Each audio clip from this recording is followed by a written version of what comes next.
Hello, everybody, and a big welcome to you all for our sixth, or you might want to say maybe sixth and a half webinar from eSkills on language acquisition. My name is Jens Van Vliet, and I work for eSkills.net. In fact, I'm very involved with eSkills.net from perhaps mostly a pedagogical point of view and a support point of view. We're a company that's based in Paris, France, and we have been working with different organizations and putting platforms together so that we can help people learn languages through the new phenomena of e-learning, which is something that is new. I wanted to just have a chance to talk a little bit about me, just so that you get an idea of where I'm coming from and how I came to really conceive of this whole platform idea and what is involved and how can it be used for strategies for language acquisition. And I wanted to talk to you a little bit about also then some experiences that I've had and some references that I've used to build techniques to help yourself and to help your students, because I think I'm talking majority today with people that are working in organizations, great companies such as ACE Training and other ones. Where I think we're talking also to Masterpiece. I think they're near Bogota, Colombia, and other organizations that do fantastic training, and so that I can share and we can talk about some of the aspects of language acquisition. And I will be popping in and out as far as my image is concerned, because I want to just have a chance to show you some references as I am going along. In the meantime, you will be able to talk to me, so you can chat, and I have other assistants over here helping us out on chatting, and so I will be able to answer your questions, and we will be able to answer your questions. So I'll try not to be too speedy, and so I'm just going to begin, and here we go. So the first things that I wanted to talk about are, so actually, so my background is I am from, my parents are from Holland, and I grew up in Montreal, which is already a fairly diverse linguistic environment. So basically from a maternal language of Dutch, and then moving into the English community in Montreal, and then having spent a bit of time going to French schools later on, put me into a fairly rich environment where one had to learn how to survive, kind of in a way, but working and communicating in different circumstances. So one thing that was interesting about all of it was that I had an opportunity to learn Dutch through acquisition, through English through youth, and then French later on through the opportunity to work in French schools. So, and this will all connect somewhere or other, and I will show you how this will all fit together. Eventually we did move to Toronto, and I had an opportunity to go study at the University of Toronto, which is a ridiculously large campus of 78,000 students in this city of Toronto, right downtown. So that was basically the initial linguistic experiences, Toronto being much more of an English nature. But it becomes quite interesting because following my studies, I had an opportunity to work in the French community in Toronto, where I had a chance to work in a school called Ecole Etienne Brülé, actually a secondary school, Ecole Secondaire Etienne Brülé, which was part of the Francophone community in Toronto. So there was an incredibly diverse linguistic environment where I had an opportunity to be working in English, teaching English for the mostly French national community, the French communities in the city of Toronto. By the way, I really don't want to bore you with too many of the details of this, but it actually all does kind of connect and fit together. So I can, it'll give you a bit of an idea of what the connection is, and I'll let you know. So Etienne Brülé is a really diverse environment, but it works mostly for the French community in Toronto, which is a predominantly English environment. So the idea of communicating language training, especially English at that time, was not such a big challenge because the environment was mostly in English. So following that, I had an opportunity to move out to Paris, France, and I wanted to change environments, but to work in multilingual and in language training environments. So I did the classic move and worked in company, but also further started to have a chance to work in the academic institutions in the country and for BTS and for some of the political science schools, which provided different kind of challenges for me. And coming from outside of Europe, I had the opportunity to realize something that most, certainly North Americans, do not know, that learning other languages, it's really important. It's in fact, it becomes an issue of survival, and that Europeans, they have to learn English, and it's a completely different situation from what one may encounter in other environments, North America, or well, particularly North America at this point. And it was at this point in time that I realized that there were people coming towards me that were needing help for literally their survival. And from that point on, which was really in the later 90s, I was trying to find out and develop different strategies for learning languages as quick as possible. So following this situation, I did have an opportunity to move back to Canada, and I had a chance to work for an organization called King George International College, running the programs and setting them up. And the objective was to meet the needs of mostly Southeast Asian students that were once again in a situation of crucial necessity, where they were having to be able to function in English, and it was very much dependent on their criteria for a lot of school entries and for job possibilities. Similar to Europe, with some differences. And being back in Canada, this is where I had an opportunity to see, considering the size of the country and the history and the size of the country, I had an opportunity to be introduced for the first time, and this is in the late 90s, to different forms of e-learning. And the e-learning market there was a necessity because in Canada, you have to be able to function from a distance. And I did have some experience in distance learning in Toronto, working with northern communities in Canada, doing what they were calling distance learning, but with different tools. This was the first time being in Vancouver where I saw really good formats of e-learning. Now this is all for a reason why I'm telling you this, because it'll all fit together.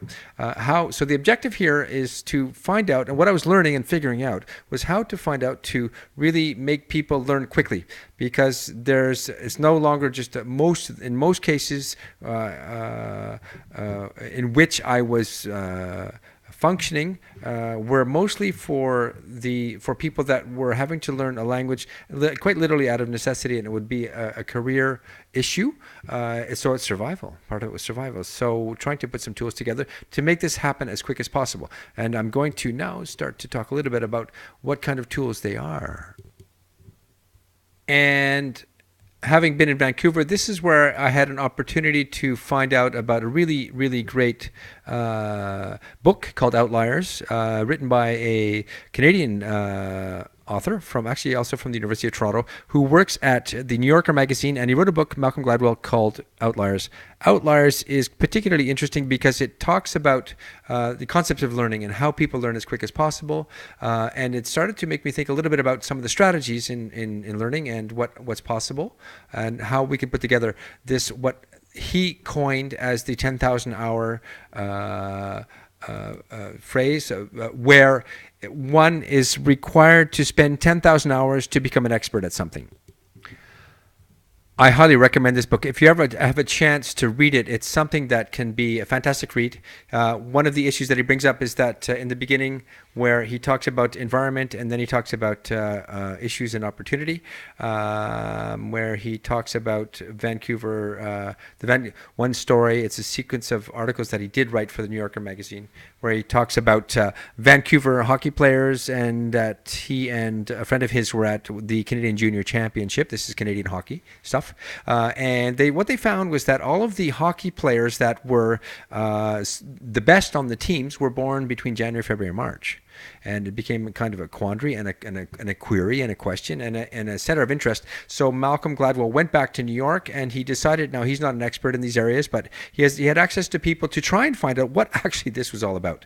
And so they started to do research, and what they found out was that a lot of the people that were on the hockey teams were born between January 1st and the March 1st, meaning that they were basically, and they did a study, and what they found out was that the children that were kids at 16, 17, or younger even, if they were born on December 29th, or 31st, sorry, then what would happen is they'd have to wait a year, and 12 months later, they would have a significant size advantage and hence would be more interesting for a lot of the people that were watching them and helping them grow along in their careers. So this became a phenomenon where Gladwell also found that it was similar to European soccer and also for academic standards. So students that were waiting a year were able to perfection a little bit more, a good word, I hope, their skills and their techniques, their language techniques, their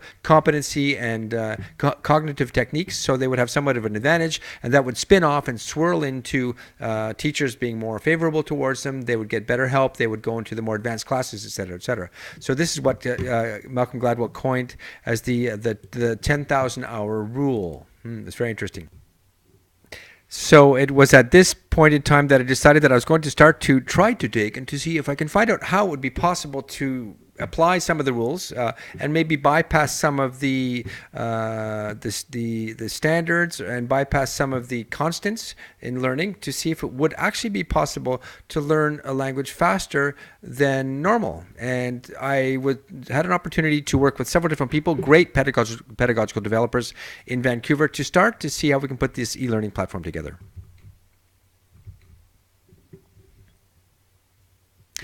And so one of the things that I was able to uncover was the concept of what I coined, or I started to talk about, where there are the three aspects of learning, and it's what I call deep learning and superficial learning and mid-range learning. And all three of these aspects have to be addressed and have different ways of being addressed so that we can learn as quickly as possible and in a systematic way. So one of the first aspects that I started to work on was discovering and learning about was the superficial aspect of language learning, and I would bring it a little bit more similar to the aspect of working in music, because that's what a lot of the 10,000 hour rules work with.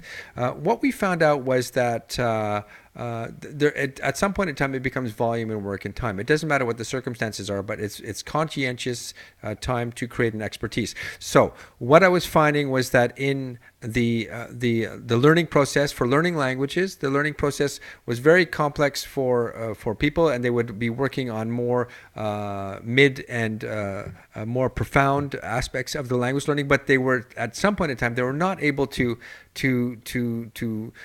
there was a fluency that was lacking, so they were not able to speak in a very superficial manner. So they would confuse simple things such as days of the week, or there would be a hesitancy that would be for them would be more complex, because they would not be able to. They would confuse words such as Tuesday and Thursday. So I figured out, how do we address this? And it's the same thing when working with music or with sports. And so we created what we call warm-ups. And I think most of you have seen the warm-ups. The warm-ups are really meant as a tool to work on a daily basis for a certain amount of time, so that there's a fluency, so that our users on the platform are able to at least function as far as the training program is concerned, that they don't have hesitation in their conversations, such as people might encounter when they might be able to conjugate future perfect, or they're able to work very well with the phrasal verbs, etc., etc. But they're not able to. There's a fluency and a hesitancy that goes on. So it's very similar to scales. So the warm-ups have been designed to function a little bit like a music method, and that it can be practiced again and again, but actually in its own form. It's never used exactly like that. Its own form. It's more functioning as an exercise book, such as scales. Now, scales in music are in their form. They're constantly being used, but they're never actually used as scales. But scales will give you the right hand position. And the concept behind the warm-ups, or in the French version, les entraînements, which we also have for the Spanish, Espanola, Aceta, we're going to be putting those into there, where there is the warm-ups are an aspect where it's hopefully possible to develop a fluency, and that's one of the most important parts. So another aspect, or at least the next aspect, or will go in contrast, is what I call profound learning. Profound learning is where basically there is a necessity to be going over routines to cover the fundamentals and to be working and understanding how the overall structure of a program, of a language learning process works. In fact, one of the reasons, or one of the ways that we came up with this is, or that for in fact in the beginning that I was thinking about this, was that there was a great movie. It's called Catch Me If You Can, if you like Leonardo DiCaprio or not. But it's an interesting idea. The concept, at one point he was required to learn other languages because he was having to become clever and somewhat malin, as they would say in French, to be able to trick the system. So what he did was he was learning other languages, and I noticed that in fact it's not much more complex than going over again routines, and that he had a tape recorder and he was repeating the language again and again. So that aspect of the what I call profound learning is what we see on the site, where people actually cover vocabulary. They will cover certain techniques on the site, such as the grammatical points, etc., etc.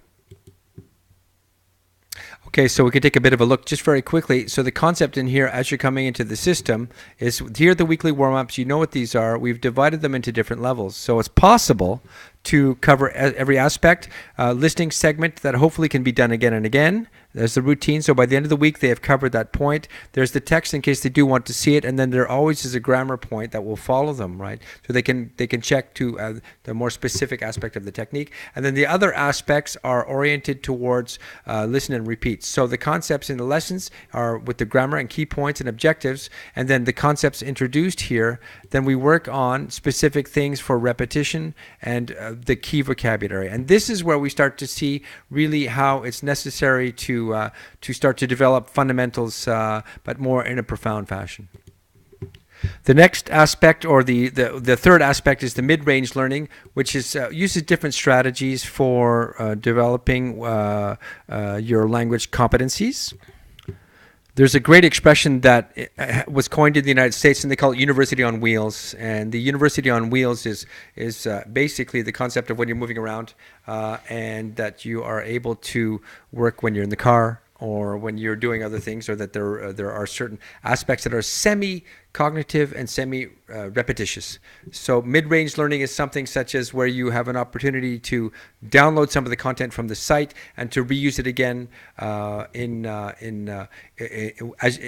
when you're being mobile, or when you have different opportunities to spend a bit of time during the day to check in for more profound and in-depth aspects, and functional, listening to podcasts, listening to TED, et cetera, et cetera. And these tools and resources should be made available because everybody does have a little bit of a learning, different learning interest, and that they want to cover different aspects of their learning with different topics, especially as we see here in France, but also internationally. So it's a different aspect and a different approach for how people want to do this kind of learning approach. So I hope I'm being helpful in terms of the concepts, and the way this was all put together was quite thought out, or more through experience, and not alone at all. It was a mixed input from many different people, and many years of conceptualized design in it. There are different kinds of tools. There are apps, Duolingo, which I've been reading about a lot. That's very much what I call superficial learning, where you're doing repetition and competition, gamification of learning. It's different from more profound learning for the platforms, and there are measurable aspects of learning. And now what I'd like to do is I'd like to have an opportunity, and I know there's some questions that are coming in. I see some questions coming in from Colombia and all that. And I want to have a chance to speak with you. So I'm going to start to just, I have to jump over to the other side, and I will be able to answer your questions. Here we go.